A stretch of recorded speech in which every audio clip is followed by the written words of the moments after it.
I'm always one to believe in an underdog, to believe in a franchise, to believe in. Okay, you know what? I don't know why I'm saying underdog. I'm talking about the Minions. Yo, what's up, and welcome back. Yes, back to Angels Reach as always. I'm Angel, and today, um, forgive me, fresh off the wake per usual, but today I wanted to talk about the fact that I went to go see Minions and Monsters yesterday, and I think it was just okay. You know what I mean? Not just okay. It was good. You know what I mean? It was fairly entertaining. Yeah, so like the only thing I knew about the Minions and Monster movie really is Jesse Eisenberg went on the Tonight Show with Jimmy Fallon, I believe. Jimmy Kimmel, I think it was Jimmy Fallon, and then he talked about his role as this character named Dort in the movie, and he's like, yeah, so I'm basically this robot alien life form or whatever, and like I'm trying to conquer Earth, and then the minions try to help me and stuff, and I was like, all right, cool, yeah. And then what got me was he was like, and it's also like an homage to cinema, like an ode, like a love letter to early movies and film, like silent film and stuff like that. And I definitely saw a lot of those references, but I don't know. I don't know. It's not fair to say that I was expecting more because, like, I really didn't have too many expectations. But the way that Jesse Eisenberg was talking about it, I was like, maybe this might be a little bit more substance than I thought. But no, it was just like a cool movie about being yourself and then like I like belonging to something greater. I think it was a similar kind of message to like Toy Story 5. Believe it or not, like be authentic, like be important for like when you are important, you know what I mean, like be a part of like something greater like the minions and stuff, like wanting to have like a big evil boss, but then Henry or James, no, James I believe would mess it up because he was always trying to do something more, trying to be creative, trying to be a rapscallion with Henry and stuff like that, you know. A really innocent enough plot, but yeah, I don't know. I saw like a lot of people saying that this movie was amazing. My friend sent me like a Instagram post that was like, "Oh, Minions debuts at like a 92 or something on like Rotten Tomatoes or like IMDb or something." Or Metacritic. I don't know. It was like something. It was like some percentage of people that enjoyed it or something like that. I'm trying to think about it, but I was like, "Oh man, that's like surprisingly good." And like, I definitely haven't heard people talk bad about it. You know what I mean? I haven't heard people talk about it, but I haven't heard people talk bad about it. So I was like, you know what? Maybe the people that went to go watch it think it's good, and you know what I mean, don't think it's amazing. But you know, sometimes we don't need amazing movies. So I was like, you know what? Why not watch it?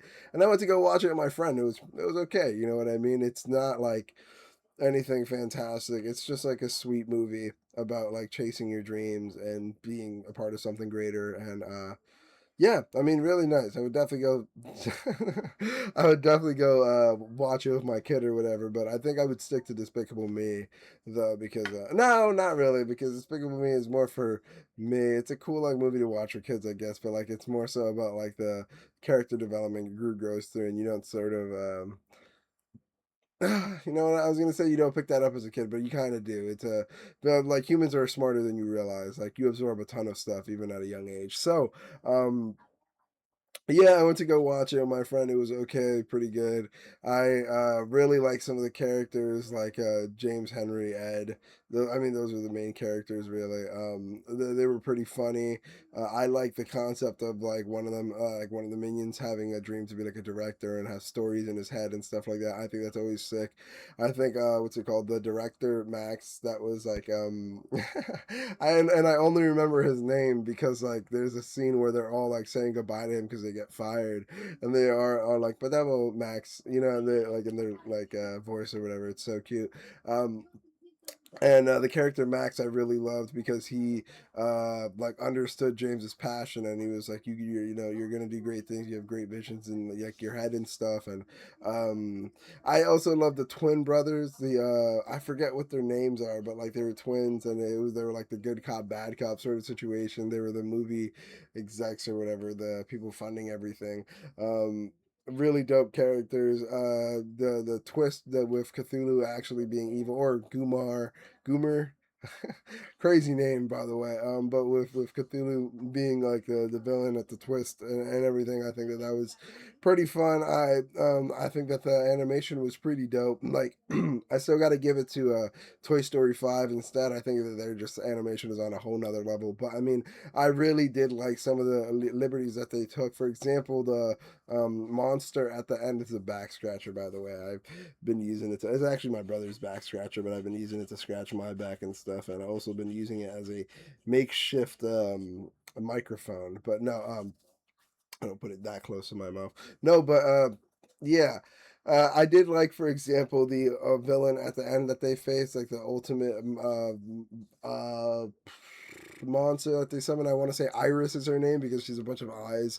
If I'm not mistaken, I thought she was going to be like a biblically accurate angel or whatever, because like her, it didn't look like she really had much of a form, even though the biblically accurate angel was like a bunch of rings around itself or something like that with eyes.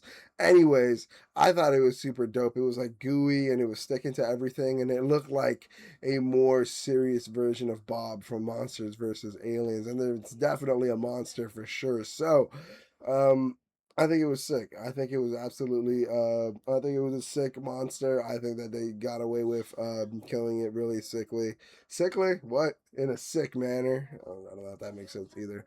But yeah, no, it was just a fun movie. Like I went in there thinking it would be much better, like mind blowing, because of again like the the post that I saw about it being like at 90%, and then Jesse Eisenberg was pretty passionate when discussing the movie and when he did the press run for it. And obviously, you know, you got to be interested in your own movie to sell tickets and stuff. But I mean, I was like, oh man, he was like saying like there's like a lot of homage to film, and I was like, maybe there's a lot of serious stuff in this movie, but no, it wasn't as serious as I kind of was hoping there maybe be some undertones for. You know what I mean? Maybe something a little bit more than just a sweet children's movie. But no, it's just like a sweet children's movie, you know what I mean? Not that parents can't enjoy it or anything like that, or older people can't enjoy it, but yeah, just not remarkable, really. I feel bad for saying that, but it's pretty, I don't know, it's pretty fun. The romance element, I think, was pretty forced. I mean, it calls for a good,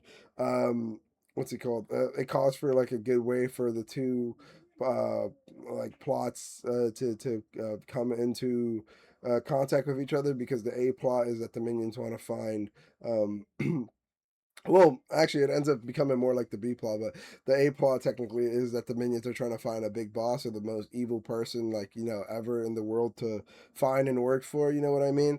And so they're going like around the world and like getting fired because James is somebody who like constantly gets them in trouble and stuff like that. And James is the B plot. He wants to be a director. He has his stories. Him and his only other friend Henry, who understands him, like is are like the only two people with like imaginations or whatever, or who are as focused on, you know, being a minion as, you know, like their ideas that they have in their head. So they team up and they end up like talking about this stuff together, talking about life, becoming great friends. And they even have like a mute, heavier sort of muscle buddy that they that's name is Ed. Is kind of crazy, but his name is Ed, and he doesn't talk much. He does like sign language and stuff. And so pretty interesting characters, pretty fun, like all in all, like a lighthearted movie. I really don't like, I don't think it's remarkable, other than I think like the monsters twist was pretty fun, and then the director, you know, like the James wanting to be a director and like having ideas for movies, that's obviously pretty cute too.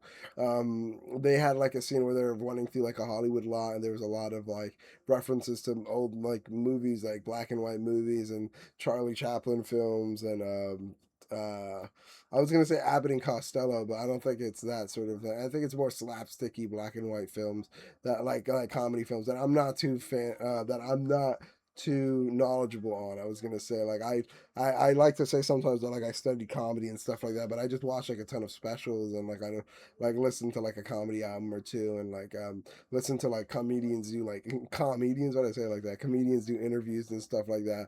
I haven't really gone back to see like classic black and white stuff. Like the oldest thing I've seen is like I Love Lucy and stuff of my, because my teacher made me watch it and stuff. And so like maybe I'll watch more old like black and white comedic stuff or funny movies and stuff, because like I'm already going back to just like 80s and 90s movies and being like, oh, this is pretty funny. I got like I should have watched this like a while ago. You know what I mean? So um Yeah, I'm sure there's a lot more homages and stuff to like comedy and stuff that I didn't understand. But for what it's worth, it was like a pretty dope movie. I wanted to say 7 out of 10. When I got out of the theater, I wanted to say like 6, almost 5 out of 10 because I was like, I just wanted much more, and like it's just a kids movie, you know what I mean? But like, yeah, but like now looking back at it, definitely like a 6 out of 10, maybe 6.5. You know, it's pretty fun. It's lighthearted.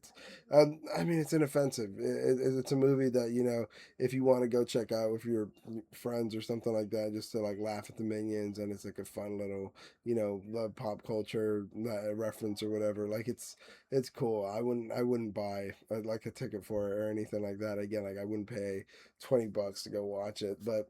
That's just me.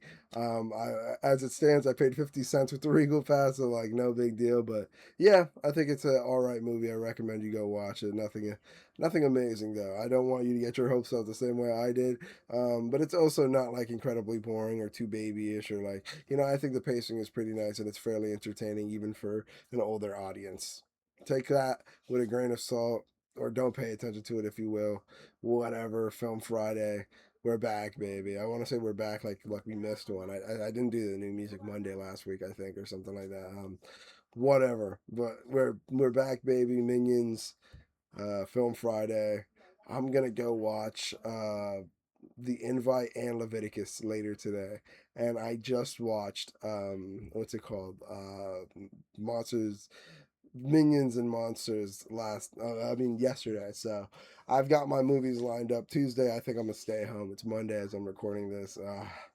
We're gonna see. We're gonna see. And I know I didn't upload a New Music Monday because it's Monday, and I'm not uploading it because I haven't talked about music in a while. I've just been too lazy to film. I've just been listening to the music and actually playing games and shit like that and recording stuff that isn't that. So, Minions and Monsters, the movie, go check it out. Pretty fun. Don't pay $20. Like go on like a Tuesday or something like that and get like a 50% discount from Regal. AMC probably has that on like Wednesdays or something like that. Find one of those days. If not, I don't think it's quite worth watching in theaters. I would recommend waiting until it's out in like streaming platforms. But that's my opinion. It could be your favorite movie of all time. Let me know in the comments down below. Thanks so much for watching Film Friday, baby.